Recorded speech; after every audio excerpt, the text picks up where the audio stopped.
Son las 10:05 de la mañana y recibimos en RPP al arzobispo de Lima, Monseñor Carlos Castillo, para una versión más de nuestro programa de los sábados, Diálogo de Fe. Muy buenos días, Monseñor Castillo. Buenos días, Fernando. Buenos días a toda la teleaudiencia. Bueno, hemos venido conversando cada semana y usted nos ha hecho conocer lo que usted como pastor y sus colegas y los sacerdotes de las diócesis sienten que es el estado de ánimo de nuestra población. Usted ha venido anticipando que los meses pasan y que esto produce una fatiga. Y la fatiga se une naturalmente al miedo ante la enfermedad, conciencia de los riesgos. Nosotros todos somos testigos de gente que ha fallecido y a esto se añaden graves problemas económicos y sociales vinculados al desempleo y al hambre, ¿no? Todo esto está generando un clima difícil en nuestro país. La Iglesia tiene experiencia de siglos y siglos enfrentando esto, y ustedes conocen el rol que ha tenido la Iglesia en muchas epidemias a lo largo de los últimos 2000 años. ¿Qué diría usted a nuestra población que en parte se haya tentada por soluciones rápidas y soluciones de corto plazo sin quizá ver que los problemas no se resuelven sino con la disciplina y la tenacidad? Así es. Mira, Fernando, yo te agradezco mucho la pregunta porque en una situación así las cosas tienen que pensarse bien, a la vez que evidentemente intentar responder. Pero cuando hay una reacción apurada, una reacción apurada, siempre el peligro es que se haga una cosa equivocada, ¿no? De hecho, por ejemplo, la iniciativa que hemos tomado junto con el cardenal Barreto y todos los obispos del Perú de hacer el programa Resucita Perú, no quiere decir que todo está ya hecho, hay que construirlo lentamente, pero en una forma de alianza estable en cada diócesis y extender en todos los sectores posibles, ¿no? En ese sentido me asusta un poco, por ejemplo, que en una solución rápida, como por ejemplo las pensiones de la ONP, ¿no?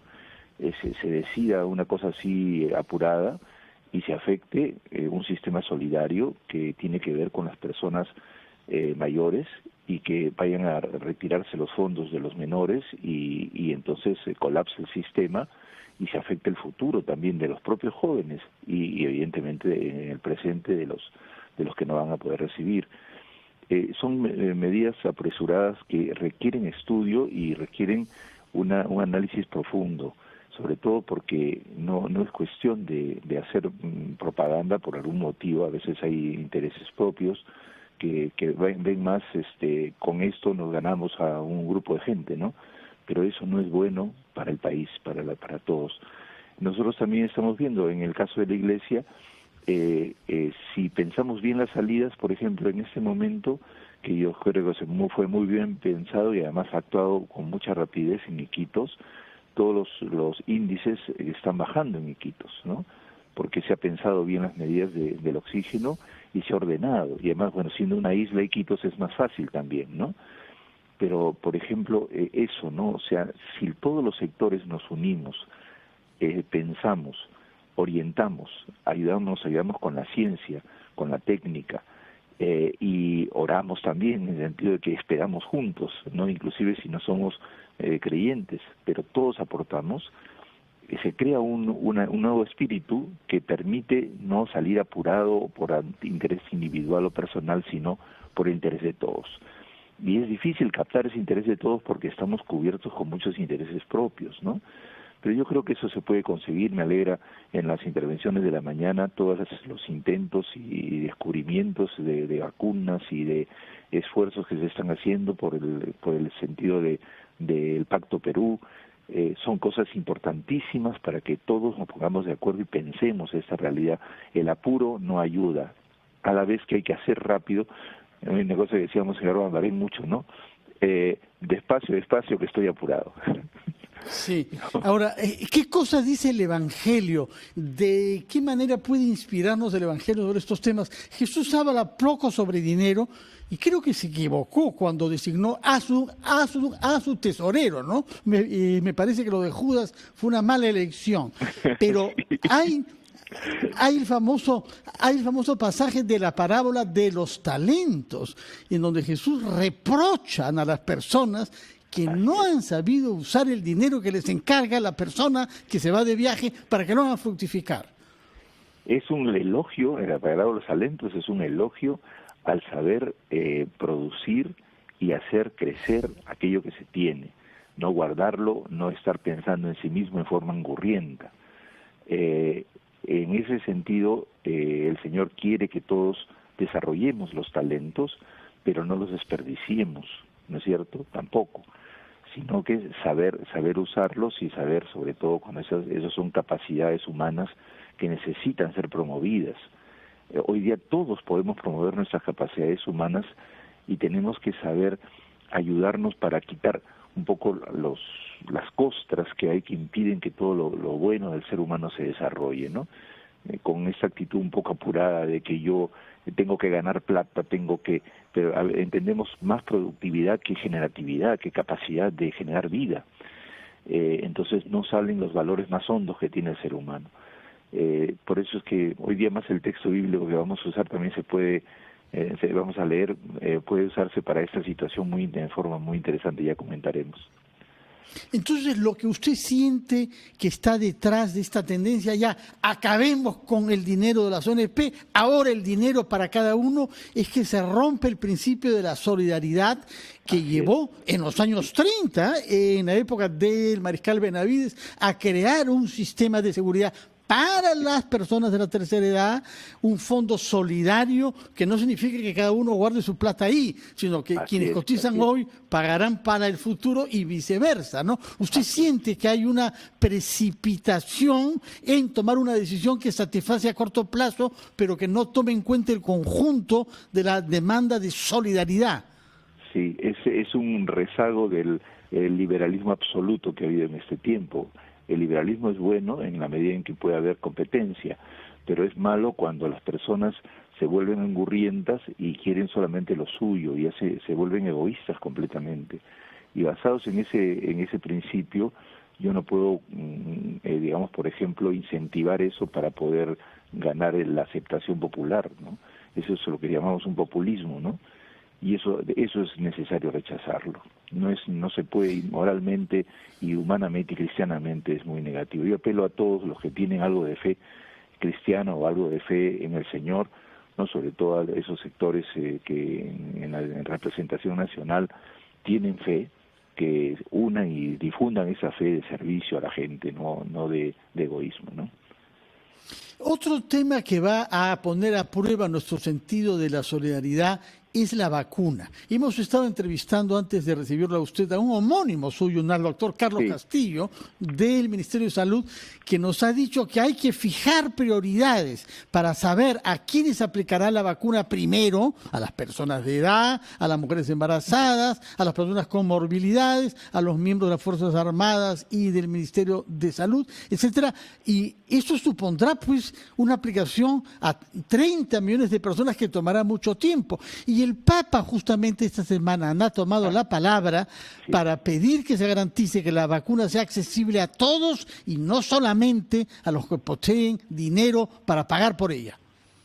Así es, la opción preferencial por el pobre, que es la que el Papa ha explicado en la homilía, en la audiencia de los miércoles, es una opción central que evidentemente también es una opción no solamente de la Iglesia y concretamente del Evangelio, eso está clarísimo en el Evangelio, sino también es un llamado a la población mundial para que se sepa reconocer que los débiles tienen un lugar fundamental en la historia del mundo. Los débiles sostienen el mundo con su debilidad y entregan lo que tienen, y el mundo crece en base a la explotación de los débiles. Es necesario más bien equilibrar las cosas y devolver a los débiles la fuerza que necesitan para vivir. Y gracias a Dios el Santo Padre ha reafirmado esa opción ahora en sus discursos, y creo que en ese momento necesitamos detectar bien los lugares primeros que necesitan fortalecimiento con la vacuna. y así no ser algo exclusivo y excluyente, ¿no? Sino algo incluyente que permita justamente que los más débiles sean socorridos primero. Monseñor, permítanos ir a hacer una breve pausa, después de la cual escucharemos al Papa como cada sábado y quisiéramos oír el comentario suyo de los textos que se leerán en la misa mañana, que incluyen uno del profeta Isaías, que me parece que a usted tiene una particular afección por él, y donde anuncia que echarán al mayordomo, con una actitud sumamente severa. Y también un texto de Jesús, en donde, según San Mateo, preguntan a sus discípulos: ¿quién dice la gente que soy yo? ¿Cómo interroga él a sus discípulos para recibir la imagen que el mundo tiene de él? Hablaremos de eso después de la pausa, por favor, Monseñor Carlos Castillo.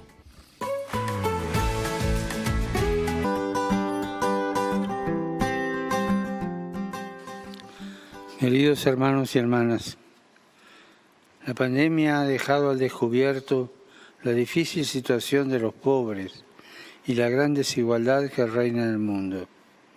Ante esta situación, la respuesta es doble. Por un lado, hay que buscar una vacuna para el virus, que esté al alcance de todos. Pero también es necesario curar otro gran virus, el de la injusticia social, la marginación y la falta de oportunidades para los más débiles. Esta doble respuesta implica una elección evangélica, que es la opción preferencial por los pobres. Cristo mismo, siendo Dios, se despojó de su condición divina, nació en una familia humilde, trabajó, no eligió una vida de privilegio, sino una vida de servicio. Estaba en medio de la gente, se acercaba a los enfermos y a los pobres, mostrándoles el amor misericordioso de Dios. Su ejemplo es un criterio clave de autenticidad cristiana. Todos estamos llamados a ser instrumentos de Dios para ayudar a los más necesitados. Hoy nos preocupan las consecuencias sociales de la pandemia. Muchos quieren volver a la normalidad y retomar las actividades económicas, pero esa normalidad, entre comillas, no debería incluir las injusticias sociales y la degradación ambiental. Tenemos una oportunidad para construir algo nuevo, por ejemplo, dar impulso a una economía donde las personas, y sobre todo los más pobres, estén en el centro, una economía que contribuya a la inclusión de los marginados, a la promoción de los últimos, al bien común y al cuidado de la creación. Saludo cordialmente a los fieles de lengua española.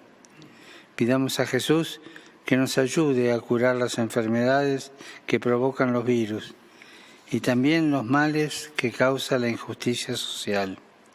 Que el amor de Dios, anclado en la esperanza y fundado en la fe, nos impulse a poner las periferias en el centro y a los últimos en primer lugar.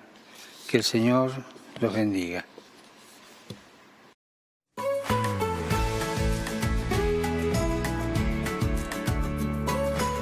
Monseñor Castillo, hemos escuchado juntos las palabras pronunciadas por el Papa el miércoles en su tradicional comentario en su biblioteca en el Vaticano. ¿Qué nos puede decir sobre lo que ha escuchado en esta preocupación doble del Papa por los efectos del virus, pero también por el marco moral en el que vivimos y en el que buscamos soluciones a veces equivocadamente a los problemas médicos? Sí, es que ninguna solución se hace sin la perspectiva de la justicia, ¿no?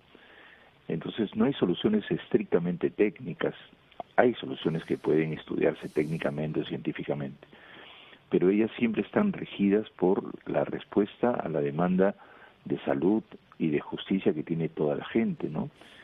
Por eso es que todo exclusivismo al respecto es muy dañino, ¿no? Y el Papa ha querido subrayar esta preocupación, sobre todo porque la injusticia social es lo más común en la organización de los últimos 20, 30 años, ¿no? Y entonces necesitamos, como dice el Papa, entrar a un mundo en donde la nueva normalidad no incluya la injusticia, sino la superemos, ¿no? No reconstruyamos la injusticia, pues, ¿no? Ese es el mensaje que me parece rotundo y claro del parte del Santo Padre. De acuerdo. Hablemos entonces de los textos de la misa de mañana. El texto del Evangelio de San Mateo, aparece Jesús preguntando a sus discípulos. Además, se da el lugar preciso en donde están, ¿no? ¿Quién dice la gente que es el Hijo del Hombre? ¿Por qué Jesús se designa a sí mismo como el Hijo del Hombre? Y la respuesta que le dan en el pequeño survey, en la pequeña encuesta que él hace, es asociarlo con los profetas. Sus discípulos, la gente que viene con él, creen que es un nuevo avatar de Elías o de Ezequiel. Incluso algunos creen de San Juan, que ha sido asesinado poco antes. ¿Por qué Jesús habla de sí mismo como el Hijo del Hombre? La cosa bien interesante de los evangelios es que nunca se pregunta qué es el Hijo del Hombre, como nosotros, ¿no? Sino que todo el mundo entiende y sabe qué cosa es el Hijo del Hombre. Lo que se pasa es no se identifica quién es. Es como nosotros al revés, cuando hablamos de Cuco, por ejemplo, sabemos que el Cuco es un personaje negativo, ¿no es cierto? Que anda por ahí. Todos culturalmente aceptamos que hay un Cuco, pero no sabemos quién es. Al revés, en su forma positiva en Israel, la gente esperaba al Hijo del Hombre. Es una expresión para decir que Dios se iba a manifestar con un hombre que estaba escondido dentro de su historia y que algún día se iba a manifestar. Y entonces, ¿con quién identifican a ese Dios que se iba a revelar, diríamos, de esa forma escondida que se muestra? Lo identifican con la mejor gente que ellos habían vivido, que son sus profetas, ¿no? Es como, por ejemplo, nuestros héroes nacionales. Nosotros identificamos en esa gente la presencia de algo de Cristo, ¿no? Porque justamente han entregado su vida, ¿no? Por los héroes nuestros de la pandemia también. En ese sentido, los discípulos, es interesante que Jesús dialogue con ellos para que suscite en ellos la capacidad de ver identificar lo que Él está haciendo. En realidad, Él sabe que viene de parte de Dios y que es Dios, si quieres tú, pero que está transparentando en sus obras eso mismo que el pueblo está diciendo. Sin embargo, sus discípulos pueden no decirlo porque, por lo que hemos visto en las semanas pasadas, ¿no? Que Pedro tiene miedo, que Pedro duda, que Pedro en ese momento se llama Simón, ¿no? Le pone pruebas, hace una serie de restricciones de la fe, es un estrecho de fe, ¿no es cierto? Y entonces Jesús les pregunta justamente para ir viendo qué están entendiendo. Y yo creo que Jesús debía estar muy contento porque Pedro acierta, ¿no? Simón acierta y dice, tú eres el Cristo, el Hijo del Dios viviente. Tú eres el Mesías. El Cristo, el Mesías, ¿no? Es la misma idea. Cristo es en griego, de origen griego, y Mesías es de origen hebreo. La idea es eres el ungido, el que ha recibido el Espíritu Santo, y el Espíritu mismo de Dios está actuando en él, ¿no? Y es linda la afirmación porque es la verdadera afirmación de fe. Y es ahí que Jesús decide hacerlo jefe de lo que él llama mi iglesia. Así es. ¿A qué se refiere Jesús con iglesia ahí? En ese momento, ¿qué significa iglesia? ¿Todavía él está vivo? Así significa la convocación. Eclesia significa pueblo de Dios. O sea, ese es el nombre que tenía en la traducción griega, el nombre que tenía en hebreo la Cajal Yahvé, o sea, el pueblo de Dios. Eclesia significa reunir en pueblo, en asamblea, ¿no? Y entonces, ¿qué pasa? Que lo coloca a Pedro, o a Simón en este caso, que le cambia el nombre, justamente porque lo que ha dicho es muy profundo, lo coloca como en la cabeza porque el fundamento para reunir a la gente y para volverla a convocar, para construir y caminar hacia el reino de Dios, es la fe que viene como un don que nos mueve desde adentro, y por fin Pedro ha roto eso que hace un rato dije, las costras que tiene encima, las capas que no le permiten expresar a Dios con hondura, y por fin ha dicho íntimamente. Se parece a esa frase que también está en Juan, ¿no? ¿A dónde iremos, Señor, si solamente tú tienes palabras de vida? Es una afirmación de fe que, mucho cuidado, es también una verdad de fe de la tradición cristiana que se ha sido elaborada como verdad. Pero mucho cuidado que no se trata de repetir verdades en forma conceptual, sino de hacer una afirmación existencial, y eso es lo que hace Pedro. Tú eres el Hijo del Dios viviente, O sea, es lo mismo, ¿no? ¿A dónde iremos si solamente tú tienes palabras de vida? Entonces, él está reconociendo en Jesús la transparencia de Dios. Y él está, en ese sentido, expresando lo más íntimo que tiene, y todas esas cosas que tenía antes en el camino no se han ido yendo, ¿no? Lo que pasa es que esas cosas no van a terminar de pasar. Y no, porque Pedro lo traiciona la noche misma en que es tomado. Dice, no, yo no lo conozco, 3 veces. De manera cuando las cosas desaparecen es cuando negándolo, ya canta el gallo y se pone a llorar amargamente. Y Jesús lo mira en Lucas, ¿no? Lo mira y él se echa a llorar, no podía más, ¿no? Se quebró. ¿Por qué? Porque todos tenemos capas que nos impiden decir con intimidad esa fuerza de Dios, ¿no? Y entonces hoy día de eso estamos necesitados, porque eso también nos regresa a la humanidad. Las capas que se han creado todos estos años en nuestras circunstancias históricas son las de la ganancia, el yo no miro por el otro, yo pateo, yo hago lo que me da la gana. Bueno, eso se tiene que acabar porque queda solamente nuestra humanidad, y esa vulnerabilidad nos está enseñando eso. Y entonces ojalá, Monseñor, el Señor dialoga para promover en nosotros lo más profundo, ¿no? Ojalá que estas enseñanzas inspiren a nuestros dirigentes políticos del Ejecutivo y del Congreso para que busquemos soluciones serenas, sin creer que estamos haciendo la gran revolución y que somos los únicos que pensamos en el sufrimiento del pueblo, y que salvemos instituciones que nos ha costado trabajo crear, como la seguridad social, y que haya un plan, naturalmente, para el que necesita dinero y creyó de buena fe que podía pedir a que le devuelven lo que había cotizado durante 40 años, entienda que hay soluciones diferentes. Ojalá que el gobierno esté en capacidad de hacerla. Creo que podemos aplicar así algunos principios del Evangelio. Quizás ¿O sí. estoy interpretando? Creo que sí, porque además mañana empezamos la Semana de Rosa de Lima. Un día como mañana, en la noche, fue su agonía, y el 24 murió temprano, ¿no? Y de ahí nosotros celebramos, el domingo se celebra mundialmente Rosa de Lima, y el otro domingo celebramos nosotros, el 30, lo vamos a hacer en el propio santuario de Santa Rosa. Bueno, a ver si que... ¿Sí?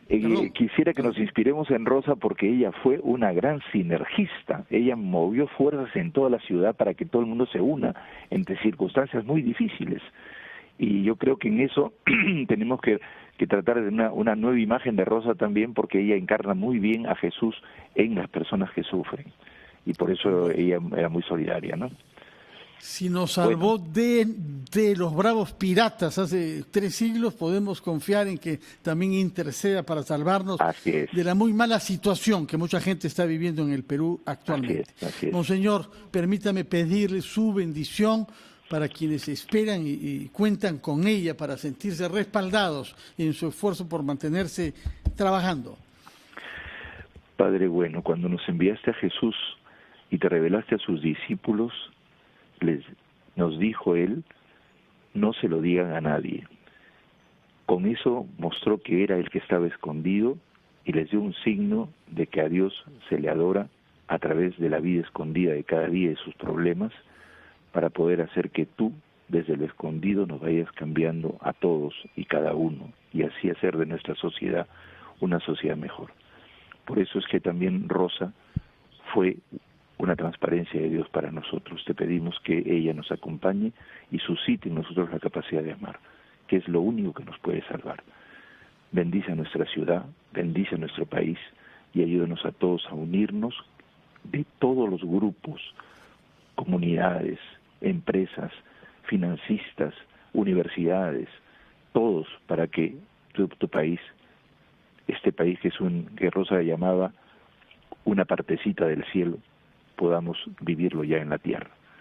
La bendición de Dios Todopoderoso, Padre, Hijo y Espíritu Santo, descienda sobre toda nuestra ciudad y sobre todo nuestro país, y sobre todo sobre los más pobres e indefensos, y permanezca para siempre. Amén.